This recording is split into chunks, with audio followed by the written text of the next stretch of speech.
آج تو پاکستان کے اندر بڑے بڑے اخباروں میں اور میڈیا چینل والوں نے اخباروں پر سب سے فرنٹ لائن پر بڑی پٹی چھپی کہ جناب اب پاکستان میں جو سود ہے، شرح سود پہلے 15% تھا، اب شرح سود بڑھ کر 15 سے 16% ہو گئی ہے۔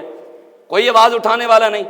وہ تو امام احمد بن حنبل تھے جنہوں نے صرف ایک چیز کے لیے، جو حکمران نے کہا تھا کہ جناب قرآن اللہ کی مخلوق ہے، تو امام احمد بن حنبل نے کہا نہیں، قرآن اللہ کی مخلوق نہیں ہے۔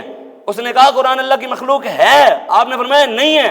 اس نے کہا ہے، آپ نے کہا نہیں ہے۔ اس نے کہا میں آپ کو مروا دوں گا، اٹھوا لوں گا، کوڑے لگواؤں گا، ہتھ کڑیاں لگواؤں گا، بیڑیاں لگواؤں گا۔ تو امام احمد بن حنبل نے یہ نہیں کہا کہ جناب ہم چپ کر جاتے ہیں، آپ حکمران ہیں، بادشاہت آپ کے پاس ہے، حکمرانی آپ کے پاس ہے، تو ہم خاموش ہو جاتے ہیں۔ امام احمد بن حنبل نے صرف اس بات پر حکمران سے ٹکر لے لی کہ اس نے کہا کہ قرآن اللہ کی مخلوق ہے، آپ نے کہا نہیں ہے۔ آج تو خود فساد کو جہاد کا نام دیا جا رہا ہے، شراب کے بل پاس کیے جا رہے ہیں، زنا کے بل پاس کیے جا رہے ہیں، ختم نبوت کے ساتھ غداریاں ہوتی ہیں، کوئی آواز نہ اٹھائے۔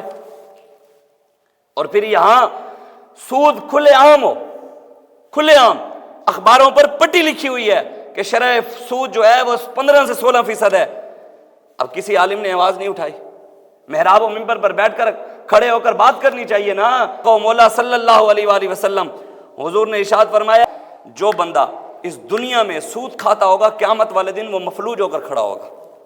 حضرت ام درداء رضی اللہ تعالی عنہا آپ ارشاد فرماتی ہیں کہ حضور علیہ الصلوۃ والسلام نے ارشاد فرمایا کہ حضرت موسیٰ علیہ السلام نے اللہ تبارک و تعالیٰ سے کہا یا اللہ یہ بتا کہ قیامت والے دن حظیرۃ القدس مطلب جنت کے اندر، موسیٰ علیہ السلام نے رب سے عرض کی یا رب بتا قیامت والے دن حظیرۃ القدس اور تیرے عرش کے سائے کے نیچے کون کون لوگ کھڑے ہوں گے جس دن تیرے سائے کے علاوہ کوئی اور، تیرے عرش کے سائے کے علاوہ کوئی اور سایہ نہیں ہوگا۔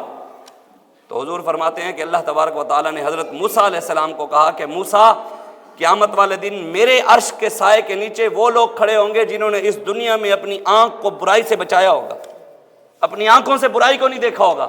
حضور نے فرمایا جس نے اس دنیا میں اپنی آنکھ کو بچایا، برائی کی طرف نہ دیکھا، اور حضور نے فرمایا جس نے، حضرت موسیٰ علیہ السلام کو اللہ تبارک و تعالیٰ نے کہا جو لوگ اپنے اپنے مال کو سود سے بچاتے ہیں وہ بھی عرش کے سائے کے نیچے ہوں گے۔ جو لوگ اپنے اپنے مال کو سود سے بچاتے ہیں وہ بھی عرش معلیٰ کے سائے کے نیچے ہوں گے۔ اور حضور نے آگے ارشاد فرمایا وہ لوگ جو اپنا حکم دیتے ہوئے رشوت نہیں لیتے ہوں گے۔ مطلب کیا ہے کہ مطلب وہ کرسی پر بیٹھے ہیں، افسری کی کرسی پر بیٹھے ہیں، ان کے ایک بات کرنے سے کسی کا کام ہو جاتا ہے، تو وہ کچھ لوگ ایک سائن کرتے ہیں کام ہو جاتا ہے، حکم دیتے ہیں کام ہو جاتا ہے۔ تو جو لوگ وہاں بیٹھ کر حکم دیتے ہیں اور رشوت نہیں لیتے، کسی کا کام ویسے ہی اللہ رسول کے لیے کروا دیتے ہیں، تو وہ عرش کے سائے کے نیچے ہوگا۔ لیکن ہم نے یہاں ایسے لوگ بھی دیکھے ہیں، ہم نے اپنی آنکھوں سے دیکھے، ہمارے بڑے قریبی ہیں، وہ مکے مدینے میں گئے، حرم کعبہ میں بیٹھ کر وہاں رشوت اپنی نہیں چھوڑی۔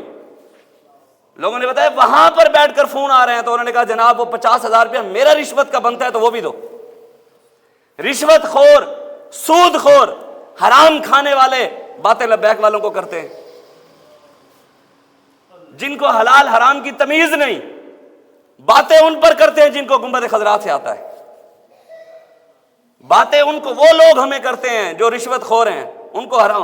غوث اعظم شیخ عبد القادر جیلانی رضی اللہ تعالیٰ عنہ آپ نے خود ارشاد فرمایا، آپ فرماتے ہیں جو بندہ حرام کا ایک لقمہ کھاتا ہے 40 دن اللہ اس کی عبادت قبول نہیں کرتا، 40 دن اس کی عبادت قبول نہیں ہوتی۔